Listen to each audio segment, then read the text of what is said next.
13 विधायकों को एक जैसे ही वोट मिल गए। 13 विधायकों को हूबहू एक जैसे वोट। ये हेडलाइंस देखिए, बिहार चुनाव रिजल्ट, दो डिप्टी सीएम सहित 13 विधायकों को मिले एक जैसे वोट। कांग्रेस ने उठाए सवाल, यानी समझ रहे आप, 13 के 13 विधायक एक जैसे वोट आपको दिखाई देंगे। सिर्फ बात इतनी नहीं है, इसके साथ साथ बाहुबली आनंद सिंह को लेकर भी एक हैरान करने वाला आंकड़ा सामने आया है, जिसकी खूब चर्चाएं हो रही हैं। लेकिन पहले बात करेंगे उन 13 विधायकों की जिनके आंकड़े इस वक्त आपकी स्क्रीन पर होंगे, और साथ ही साथ ये आंकड़े मनगढ़ंत नहीं है, चुनाव आयोग के दिए हुए आंकड़े हैं। जब गिनती हुई और गिनती के बाद ये आंकड़े सामने आए, फिर से ज्ञानेश कुमार को लेकर शक गहरा होने लगा विपक्ष का। क्यों? क्योंकि जहां पर एजेंट भी नहीं है, वहां भी किसी पार्टी के एजेंट भी नहीं है, वहां भी प्रत्याशी जीत गया। उसका खुद का वोट जहां नहीं है वो भी जीत गया। अजीबोगरीब किस्से हैं, कई संजोग और प्रयोग का जिक्र किया जा रहा है, लेकिन देखिए आपकी स्क्रीन पर एक एक करके आंकड़े आएंगे और ये आंकड़े खुद गवाही देंगे कुछ और। 5 प्रमुख विधायक जिनको मिले एक जैसे वोट, लगभग एक जैसे वोट। इसमें कौन कौन है देखिए आपकी स्क्रीन पर। उप मुख्यमंत्री यानी डिप्टी सीएम 1, कैबिनेट मंत्री 2 विधायक इसमें शामिल है। देखिए इत्तेफाक नंबर आपकी स्क्रीन पर आपको दिखाई दे रहा होगा, चाहे सम्राट चौधरी को वोट मिले हों, विजय सिन्हा को वोट मिले हों, और इसके नीचे आपको दिखाई दे रहे होंगे, देखिए ये नीरज कुमार सिंह, उनका वोट देखिए, और वीरेंद्र सिंह का वोट देखिए, और साथ ही साथ कृष्ण कुमार ऋषि आपको दिखाई दे रहे होंगे। सबका वोट, सबका आंकड़ा लगभग आपको एक जैसा ही दिखाई दे रहा होगा। अब इत्तेफाक नंबर 1 था ये, अब ये वायरल हो रहा है। अब इत्तेफाक नंबर 2 देखिए। इत्तेफाक नंबर 2 क्या है आपकी स्क्रीन पर? इसमें आपको 100 की कहानी दिखाई दे रही होगी। देखिए तारकिशोर प्रसाद से शुरू होता है मामला, और सुरेंद्र मेहता, संजय कुमार, रंजन कुमार, और अंत तक देखते जाइए आपको आंकड़े दिखाई देंगे, रोहिल रंजन तक, सब एक जैसे वोट आपको दिखाई देंगे। यह है इत्तेफाक नंबर 2। ऐसे में भाई विपक्ष कह रहा है कि ये कैसे संभव हो सकता है कि आंकड़े अब ये जो आए हैं सामने, ये बिहार की राजनीति में नया विवाद पैदा कर रहे हैं, जहां विपक्ष चुनाव में धांधली के आरोप लगा रहा है। अब वोट में समानता, कांग्रेस सवाल उठा रही है कि डिप्टी सीएम सम्राट चौधरी, देखिए एक बार दोबारा से देखिए आपकी स्क्रीन पर, डिप्टी सीएम सम्राट चौधरी को कितने मिले हैं? 1,22,480 वोट।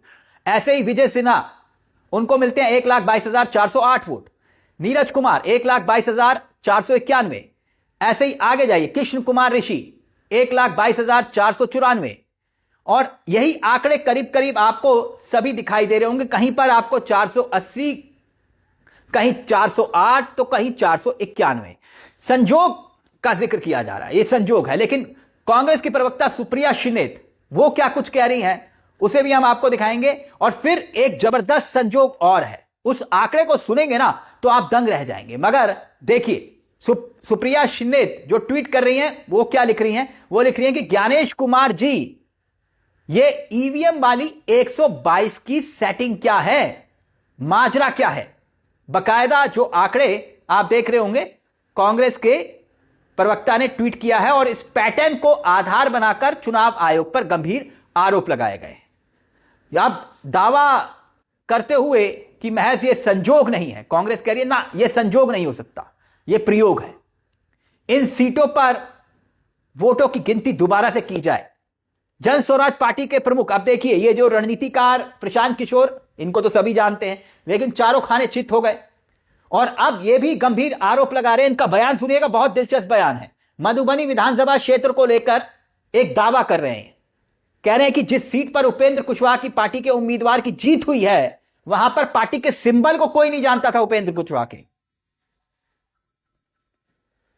और प्रशांत किशोर क्या कुछ कह रहे हैं पहले आप सुन लीजिए, और फिर एक और गजब का किस्सा है, संजोग आंकड़ा है, वो भी आपको दिखाएंगे प्रयोग। लेकिन पहले प्रशांत किशोर का ये बयान सुनिए। मैं आपको खुली चुनौती दे रहा हूं, आज चलिए मधुबनी। मैं 3 दिन से प्रेस इसलिए नहीं कर रहा हूं कि मैंने अपने लोगों को वहां भेजा है, और मधुबनी में मैंने कहा भाई पूछो तो कि उपेंद्र कुशवाहा जी के पार्टी का सिंबल क्या है। 30% लोग को सिंबल नहीं मालूम है कि सिंबल क्या है, और उनको 1 लाख से ज्यादा वहां वोट आया है। मुझे उपेंद्र कुशवाहा जी से कोई लड़ाई नहीं है, उनको उनके पार्टी के प्रत्याशी से कोई मुझे लेना देना नहीं है।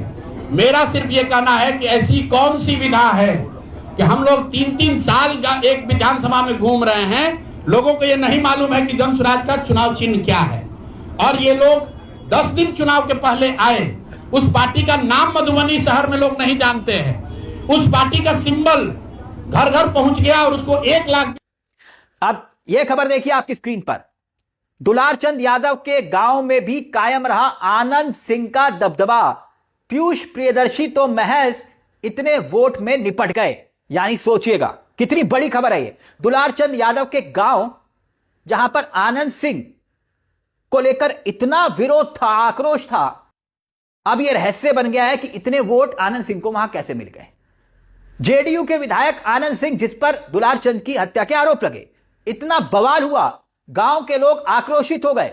मगर सवाल यह कि दुलारचंद यादव अपने क्षेत्र में जो इतने पॉपुलर नेता थे, प्रसिद्ध नेता थे, और उन्हीं की हत्या हुई, जेल में बंद आनंद सिंह और दुलारचंद के गांव में ही वोट नहीं पड़े। ये तो सब जानते हैं ना। अब सवाल यह कि तालतारा जहां पर आनंद सिंह को इतनी तादाद में वोट मिले तो मिले कैसे, इसी को लेकर सवाल खड़े हो रहे हैं कि चुनाव आयोग के आंकड़े बताते हैं कि भाई तालतार गांव जो है वहां पर 224 नंबर बूथ में आता है, 224 बूथ पे, और आनंद सिंह को वहां पर 264 वोट मिलते हैं। जबकि सूरज भान की जो पत्नी है और जो आरजेडी की उम्मीदवार थी वीना सिंह को 164 वोट मिले। मतलब पीयूष प्रियदर्शी जो जन स्वराज पार्टी के थे, जिनके लिए दुलारचंद प्रचार कर रहे थे, जानते हैं वहां उन्हें कितने वोट मिले? 15 वोट। 15 वोट। यानी आनंद सिंह ने दुलारचंद के गांव में भी अपना दबदबा कायम रखा। इसका मतलब तो यह हुआ, और दुलारचंद के लोग अपने ही क्षेत्र के इतने बड़े विवाद को लेकर दुलारचंद के साथ नहीं थे क्या? इसका मतलब तो यह हुआ। और अगर आसपास के मैं बूथों का जिक्र करूं तो आनंद सिंह को जो वोट मिले हैं आसपास के बूथ में, सुनिएगा आप, सुनिए, 226 बूथ नंबर 226 पर आनंद सिंह को मिलते हैं महज 206 वोट, जबकि वीना को मिलते हैं 483 वोट। बूथ नंबर 27 एक ऐसा ही, आनंद सिंह को महज 103 वोट मिले, वीना को मिले 635 वोट। मतलब बाकी जगह जो क्षेत्र में आनंद सिंह को वोट कम मिलता है, लेकिन उसी गांव में जहां दुलारचंद का गांव है, जहां उनकी हत्या हुई, वहां वोट जो है ज्यादा मिलता है आनंद सिंह को। अब सोशल मीडिया पर तमाम तरह के ऐसे कई किस्से आपको सुनने और देखने को मिल जाएंगे। देखिए, कंचन यादव आरजेडी का चेहरा है, उन्होंने भी क्या कुछ लिखा है वो आपकी स्क्रीन पर है।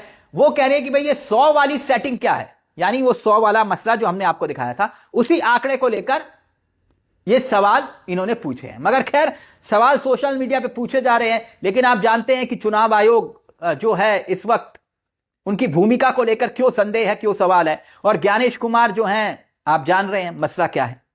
इस पूरे मुद्दे को लेकर आप क्या सोचते हैं, आपकी क्या राय है कि ये आंकड़े संजोग हैं या फिर कहानी कुछ और है, जैसे विपक्ष कह रहा है? अपनी राय हमें कमेंट बॉक्स में जरूर दीजिएगा। मुझे तिलक चावला को दीजिए इजाजत। एक छोटी सी दरख्वास्त, चैनल को सब्सक्राइब जरूर कर लीजिएगा और अपनी राय जरूर रखिएगा। आपके कमेंट का रहेगा इंतजार। मुझे तिलक चावला को दीजिए इजाजत। नमस्कार, जय हिंद, जय भारत।